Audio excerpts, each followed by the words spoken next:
ষষ্ঠ শ্রেণীর শিক্ষার্থীগণ, আজ আমি তোমাদের সামনে উপস্থিত করব কবি নীরেন্দ্রনাথ চক্রবর্তী রচিত তোমাদের পাঠ্যাংশের অন্তর্গত ভর দুপুরে কবিতাটির বিষয়বস্তু।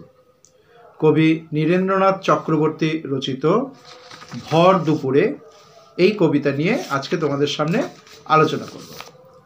তবে ছাত্রবন্ধুগণ, কবিতার মধ্যে ঢোকার আগে আমাদের একটুখানি জেনে নিতে হবে নীরেন্দ্রনাথ চক্রবর্তী আর কোন কোন কাব্যগ্রন্থ লিখেছেন। তার দু একটির কথা অবশ্যই তোমাদের জানা দরকার, কারণ কোনো লেখক তথা সাহিত্যিক বা কবির যে রচনাগুলো আমরা পড়ব, যে কবিতাগুলি আমরা পড়ব, তার মধ্য থেকে তার বিষয়ে ঢোকার আগে সেই কবি সম্পর্কে বা লেখক সম্পর্কে দু একটি কথা আমাদের অবশ্যই জেনে নেওয়া উচিত।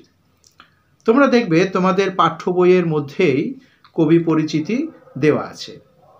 1924 খ্রিস্টাব্দে কবি নীরেন্দ্রনাথ চক্রবর্তী জন্মগ্রহণ করেন।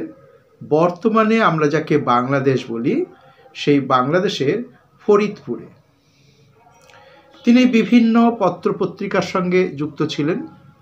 যেমন সত্যযুগ পত্রিকায় তিনি সাংবাদিক হিসেবে তার কর্মজীবন শুরু করেছিলেন। পরবর্তী সময়ে আনন্দবাজার পত্রিকা, সেখানেও তিনি যুক্ত হয়েছেন। আনন্দ মেলা বলে যে একটি ছোট্ট পুস্তক বেরোয়, তার মধ্যেও তিনি তার সম্পাদনার কাজের সঙ্গে যুক্ত ছিলেন। যে আনন্দমেলা বইটা তোমরা এখন হয়তো পড়ে থাকতে পারো, ছোটদের অনেক লেখা তার মধ্যে বেরোয়। এছাড়া পরবর্তী সময়ে তিনি বিভিন্ন কাব্যগ্রন্থ রচনা করেছেন, যেমন নীল নির্জন, অন্ধকার বারান্দা, কলকাতার যিশু, উলঙ্গ রাজা ইত্যাদি বিভিন্ন কাব্যগ্রন্থ তিনি রচনা করেছেন এবং বাংলা কাব্যজগতে তিনি একজন প্রতিষ্ঠিত কবি সাহিত্যিক বলে পরিচিত। তাহলে এসো এবার আমরা কবি নীরেন্দ্রনাথ চক্রবর্তীর আমাদের পাঠ্যে যে কবিতাটি রয়েছে, আমাদের পাঠ্য কবিতা ভর দুপুরে, সেই কবিতার বিষয়বস্তুর মধ্যে আমরা প্রবেশ করি। বিভিন্ন সময় বিভিন্ন কাব্যগ্রন্থ তো তিনি রচনাই করেছেন। তোমাদের বললাম উলঙ্গ রাজা কাব্যগ্রন্থ। এই উলঙ্গ রাজা কাব্যগ্রন্থের জন্য তিনি সাহিত্য একাডেমি পুরস্কারও অর্জন করেছিলেন। ভর দুপুরে কবিতাটি পাঠ করলেই তোমরা দেখতে পারবে যে একটা গ্রামীণ ছবি,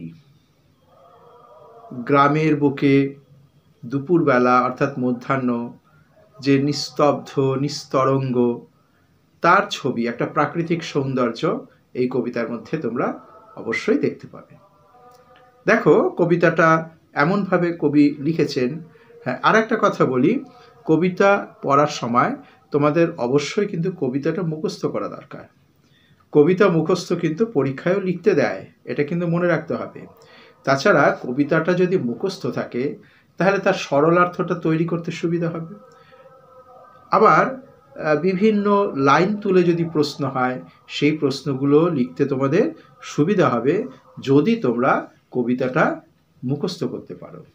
আর ভালো মতো কিন্তু কবিতাটা পাঠ করতে হবে, সরব পাঠ, মনে মনে নয়, শব্দ করে উদাত্ত কণ্ঠে কবিতাটা পাঠ করতে হবে। দেখো আমি প্রথমে একবার কবিতাটা পাঠ করি। ওই যে অশ্বত্থ গাছটি, ও তো পথিক জনের ছায়া, তলায় ঘাসের গালচেখানি আদর করে পাতা। পথিক জনের ছাতা ছিল। ওই যে অশ্বত্থ গাছটি, ও তো পথিক জনের ছাতা, তলায় ঘাসের গালচেখানি আদর করে পাতা। চড়ছে দূরে গরু বাছুর, গাছের তলায় শুয়ে, দেখছে রাখাল মেঘগুলো যায় আকাশটাকে ছুঁয়ে। খোলের মধ্যে বোঝাই করে শুকনো খড়ের আঁটি, নদীর ধারে বাঁধা কাদের ওই বড় নৌকাটি। কেউ কোথা নেই, বাতাস ওড়ায় মিহিন সাদা ধুলো, ভর দুপুরে যে যার ঘরে ঘুমোচ্ছে লোকগুলো, শুধুই কি আর মানুষ ঘুমায়? যে জানে সেই জানে, আঁচল পেতে বিশ্বভুবন ঘুমোচ্ছে এইখানে। এটা কিন্তু এইভাবে পাঠ করতে হবে। পাঠ করলেই দেখবে একটা ছবি তোমার চোখের সামনে ভেসে ওঠে।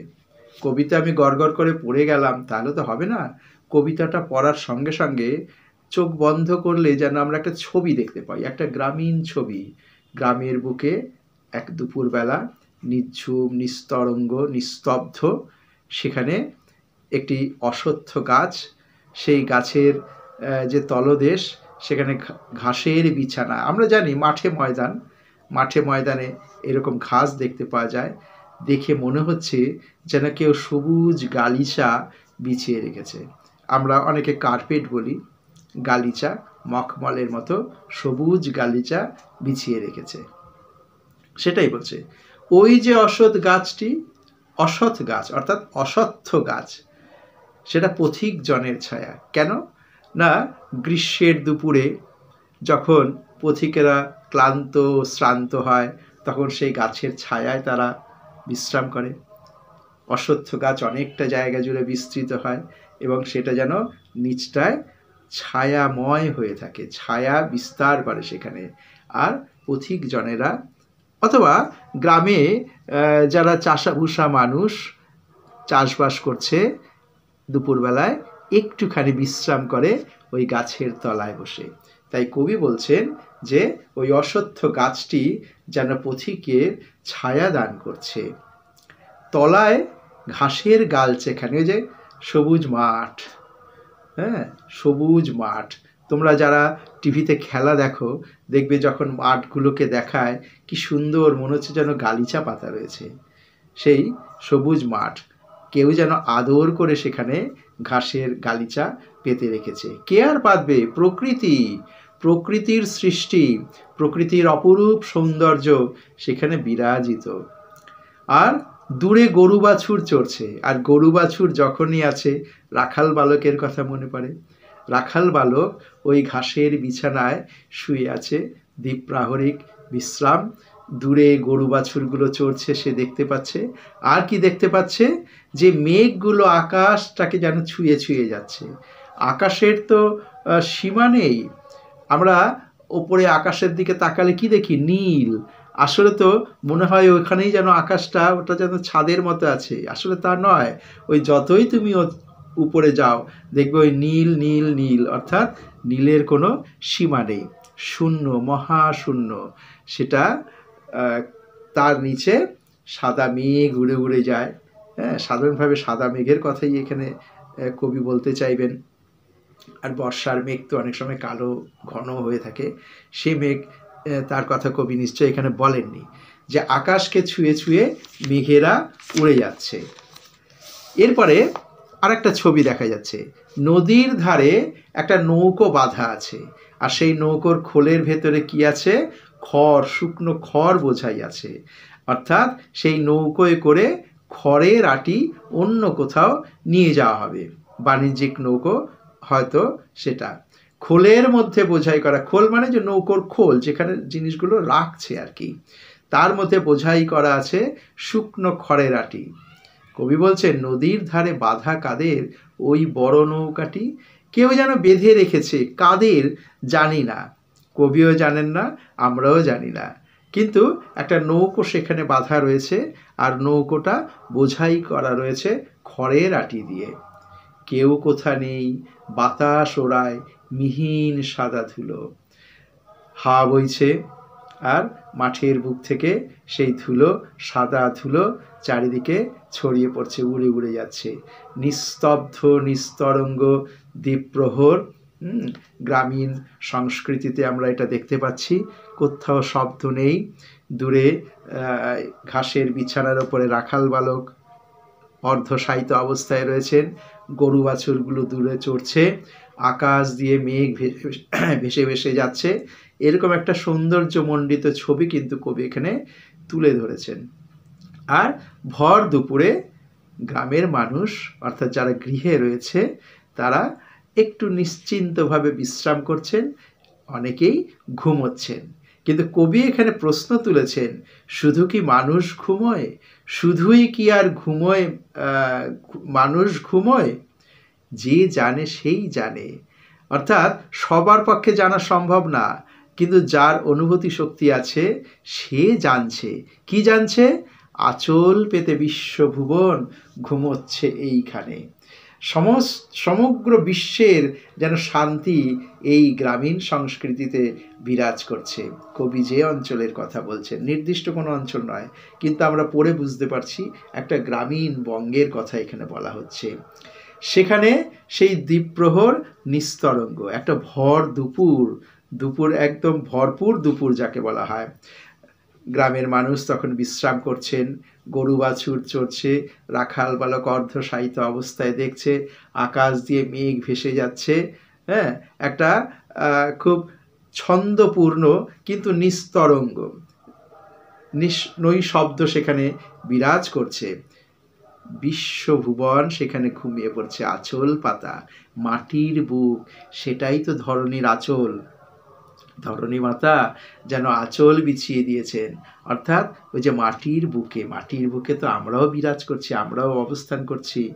আর সমগ্র প্রকৃতি যেন ওখানে এসে শান্ত স্নিগ্ধভাবে বিরাজ করছে। তাই বলছেন, যে জানে সে জানে, রসিক জন এটা জানে। কবি সাহিত্যিকরা এটা অনুভব করতে পারেন, যাদের মনে চেতনার জগৎটা যাদের সক্রিয় রয়েছে তারা এটা অনুভব করতে পারেন। তাই কবি বলছেন সবার পক্ষে হয়তো সম্ভব নয়, যে জানে সে জানে, সমগ্র বিশ্ব ওখানে যেন আঁচল পেতে ঘুমিয়ে আছে। অর্থাৎ একটা শ্রান্ত ক্লান্ত কিন্তু সেখানে প্রাণময় একটা সত্তা রয়েছে। সমগ্র বিশ্বভুবন ওই স্নিগ্ধ শান্ত স্থানে যেন জড়ো হয়ে প্রকৃতি যেন সেখানে বিরাজ করছে নিজের মতো করে। তাই বলছেন বিশ্বভুবন যেন সেখানে ঘুমিয়ে আছে, বিরাজিত আছে। তাহলে ভর দুপুরে কবি নীরেন্দ্রনাথ চক্রবর্তী সেই কবিতার বিষয়বস্তুটা আমরা পড়লাম। তাহলে এখান থেকে প্রশ্নটা কেমন হতে পারে? একটা বড় প্রশ্ন হতেই পারে, ভর দুপুরে কবিতার মধ্যে কবি কোন ছবি পরিস্ফুট করেছেন, কোন ছবি প্রকাশ করেছেন, এটা একটা হতে পারে। আর কবিতার নামকরণটি ভর দুপুরে হয়েছে, এটা যুক্তিসঙ্গত কিনা বলো। অর্থাৎ কবিতার নামকরণ তার সার্থকতা আলোচনা করো। অবশ্যই যুক্তিসঙ্গত, কারণ কবি যে ছবিটা আলোচ্য কবিতার মধ্যে তুলে ধরেছেন তা সম্পূর্ণভাবে গ্রামের একটা দুপুরের ছবি তিনি তুলে ধরেছেন। নিস্তরঙ্গ নৈশব্দ বিরাজিত, সেখানে স্পন্দনহীন একটা দুপুরের ছবি, ভর দুপুরের ছবি সেখানে বিরাজ করছে। তাই কবিতার নামকরণ ভর দুপুরে অবশ্যই যুক্তিসঙ্গত হয়েছে। তাহলে ছাত্রবন্ধুগণ, আজকের ক্লাস আমরা এখানেই শেষ করলাম। যদি ভালো লাগে তোমরা একটা লাইক দেবে আর এই চ্যানেলটাকে সাবস্ক্রাইব করে দেবে, তাহলে পরবর্তী যে ভিডিওগুলো আমি ইউটিউবে ছাড়বো তোমরা অবশ্যই সেটা দেখে নিতে পারবে। ভালো থেকো, সুস্থ থেকো।